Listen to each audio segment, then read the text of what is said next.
योग और निरोग पर स्वागत करता हूं। योग और निरोग यानी कि योग भगाए सारे रोग। और दूसरी चीज, हम 4P पद्धति को फॉलो करते हैं। 4P पद्धति अर्थात निरोग जीवन बिना औषधि सेवन। इन दोनों बातों को मिलाते हुए हम अपने YouTube चैनल को चलाते हैं। इस पर योग से संबंधित और 4P पद्धति से संबंधित समय समय पर विभिन्न जानकारियां आपसे साझा करते हैं।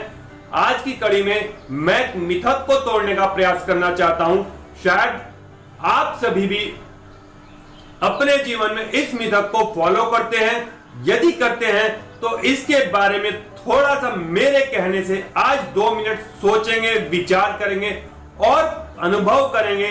अपने जीवन में नए परिवर्तन को आप भी जानकारी समझ पाएंगे कि किस प्रकार से हम अपने जीवन में औषधियों के प्रयोग से बच सकते हैं, स्वस्थ रह सकते हैं बिना औषधि के सेवन के, और बिना चिकित्सक के पास जाए हम अपने जीवन में स्वस्थ रह सकते हैं। उसके लिए मैं आज आपसे कहानी के द्वारा कुछ बातें समझाने का प्रयास करूंगा। एक कहानी है जो मैंने YouTube पर भी कुछ लोगों को मोटिवेशन देते हुए सुना, गूगल पर सर्च में भी उस कहानी को मैंने पढ़ा। पता नहीं, मैं नहीं जानता किसकी कहानी है, परंतु किंतु इस कहानी का मेरी 4P पद्धति के साथ एक गहन संबंध बैठ गया है, जिस वजह से मैं आज आपके साथ इस कहानी को डिस्कस करना चाहता हूं। इस कहानी को आप लोगों को सुनाना चाहता हूं और आपसे हाथ जोड़कर विनम्र अनुरोध करना चाहता हूं कि इस कहानी को सुनने के पश्चात थोड़ी देर के लिए सोचें, चिंतन करें, इसके बारे में मनन करें, और यदि कुछ समझ में आता है तो इस कहानी को अपने जीवन में उतारने का प्रयास करें। कहानी है, एक पुराने जमाने में एक साधु बाबा होते थे। एक साधु बाबा जब ध्यान लगाने जाया करते थे तो उनकी जो पालतू बिल्ली थी उनको बहुत परेशान किया करती थी। जैसे ही वो ध्यान लगाने बैठते थे, पालतू बिल्ली प्यारवश उनके आसपास घूमने लगती थी, उनकी गोद में जाकर बैठ जाती थी। अब क्योंकि बिल्ली उनकी पालतू थी तो बिल्ली को कुछ कह नहीं सकते थे। बिल्ली भी स्नेहवश उनके आसपास मंडराया करती थी, परंतु उनकी ध्यान साधना वो भंग हो जाया करती थी, परेशान हो जाते थे। तो उन्होंने अपने शिष्यों को कहा, जब मैं ध्यान लगाने जाता हूं तो इस बिल्ली को इस खूंटे से बांध दिया कीजिए। कोई बात नहीं है, नॉर्मल सी बात है, ध्यान में परेशानी हो रही थी, उस बिल्ली को खूंटे से बांध दिया गया। 1 घंटा आधा घंटे के लिए, जितने भी समय तक वो बाबा जी ध्यान का अभ्यास करते थे। अब कुछ समय पश्चात उनके शिष्य जो एक आदत बना लेते हैं, जब भी बाबा जी ध्यान लगाने जाते हैं, शिष्य चुपचाप जाकर बिल्ली को रस्सी से बांधते हुए खूंटे से बांध दिया करते। धीरे धीरे समय व्यतीत होता गया, बाबा जी की आयु पूर्ण हो गई, बाबा जी ने समाधि छोड़ दी। उसके पश्चात उनके नए उत्तराधिकारी गद्दी पर बैठे, लेकिन बिल्ली को बांधने का काम जारी रहा। बिल्ली परेशान करती थी, तभी भी बिल्ली को बांध दिया जाता था। उसके पश्चात उस बिल्ली की भी कुछ समय पश्चात मृत्यु हो जाती है। अब वो बाबा जी भी नहीं है, अब वो बिल्ली भी नहीं है, परंतु साधु सन्यासी जो भी थे, वहां पर आश्रम में रहने वाले ऋषि मुनि शिष्य थे। अब जो बाबा जी मुख्य गद्दी पर विराजमान थे, जब भी वो ध्यान लगाने जाते थे, उनके शिष्य बिल्ली को बांध दिया करते थे। बिल्ली भी बदल चुकी थी, बाबा जी भी बदल चुके थे, लेकिन ये एक प्रथा सी बन गई थी। कई पीढ़ियां हो गई, बाबा जी बदलते रहे, बिल्लियां बदलती रहीं, लेकिन एक उस आश्रम में प्रथा सी बन गई, एक आदत सी बन गई। जब बाबा जी ध्यान लगाते, बिल्ली को बांध दिया जाता। कोई नहीं जानता था ये क्या कारण है, बिल्ली बांधने का बाबा जी के ध्यान से क्या संबंध है। बस एक विश्वास बन चुका था, यदि बिल्ली को बांधा जाएगा तो बाबा जी का ध्यान लगेगा, बाबा जी ध्यान लगा पाएंगे, बाबा जी को समाधि में एकाग्रता आ पाएगी। कुछ भी नहीं पता था, परंतु एक विश्वास हो चुका था, या अब कहें कि एक अंधविश्वास बनता जा रहा था। यदि बिल्ली को नहीं बांधा जाएगा तो बाबा जी ध्यान नहीं लगा पाएंगे।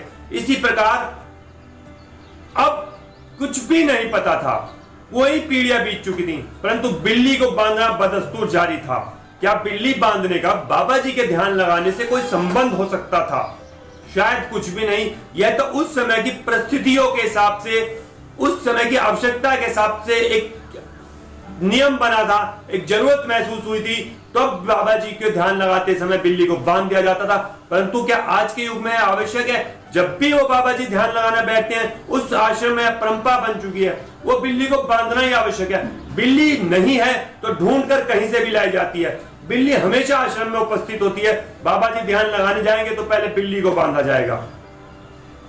अगर आप समझ पा रहे हैं मेरी बात को, जो मैं कहना चाह रहा हूं, जो मेरे कहने का औचित्य है, जो मेरा आशय है कहने का, तो यही है कि पुरानी प्रथाएं, अंधविश्वास उस समय के देश काल में परिस्थितियों के हिसाब से वास्तव में हो सकता है जरूरत के हिसाब से चलाई गई हो, परंतु अब हमें विचार करने की आवश्यकता है। अब हमें सोचने की आवश्यकता है कि आज की परिस्थितियों में, आज के वातावरण में क्या हम जो कर रहे हैं वो सच है।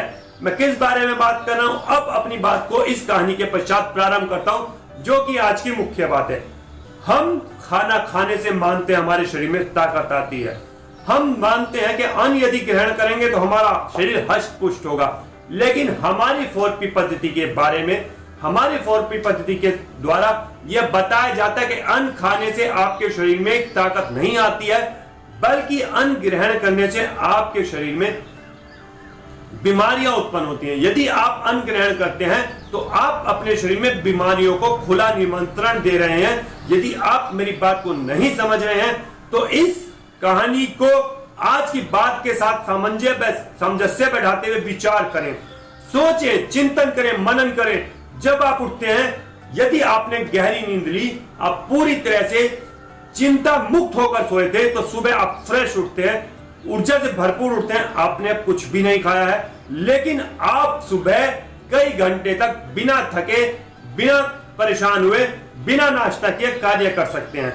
लेकिन जब आप लंच करते हैं तो आपको खाना खाते ही, सुबह से आप खाना काम करते करते थक चुके थे, खाना खाते ही ताकत मिलनी चाहिए थी, आपका शरीर चुस्ती फुर्ती वाला हो जाना चाहिए था। आपको खाना खाते ही नींद आती है, आपका शरीर थका हुआ महसूस करता है। ऐसा होता है, आप महसूस करते हैं, आपको मालूम है।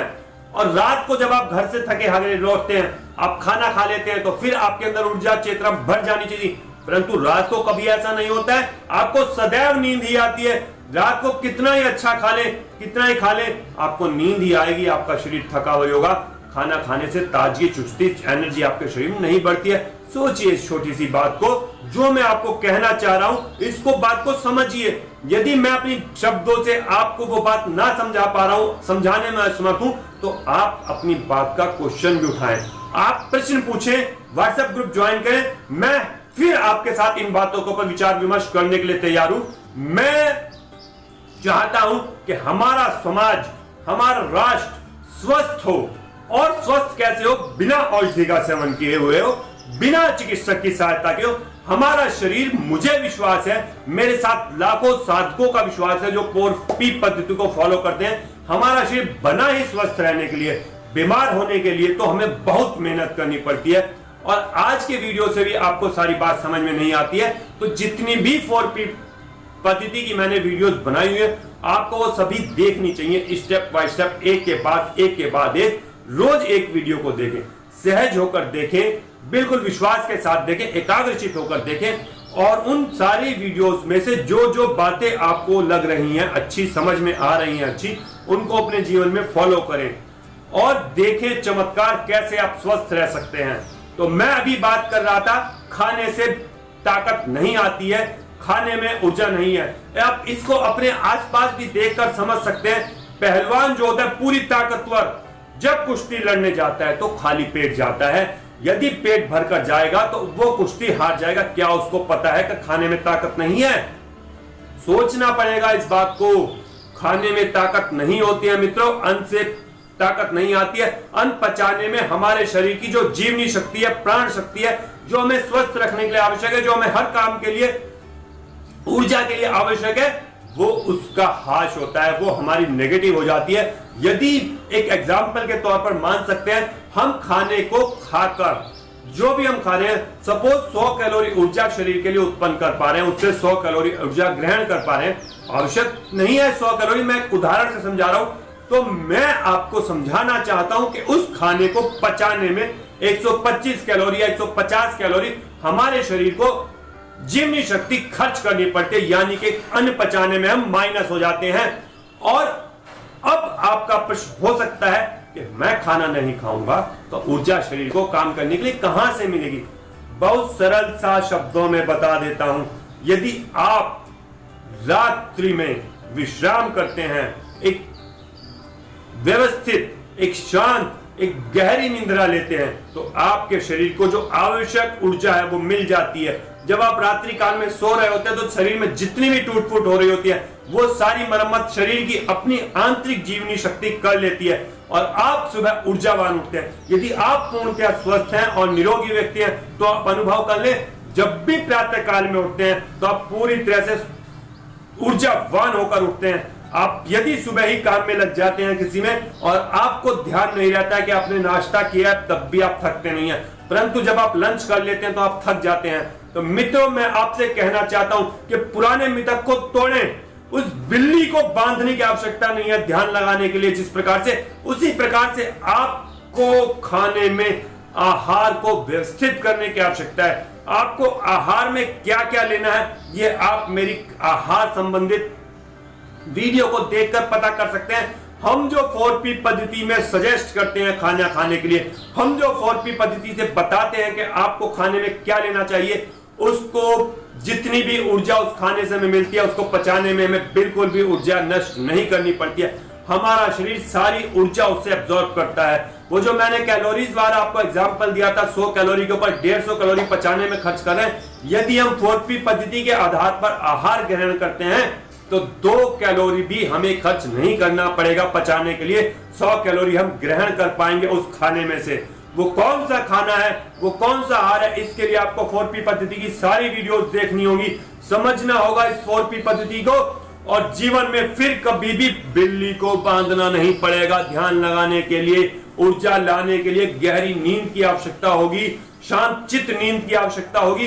रात को यदि विश्राम करेंगे तो सुबह शांति के साथ, आराम के साथ, ऊर्जा से भरपूर उठेंगे।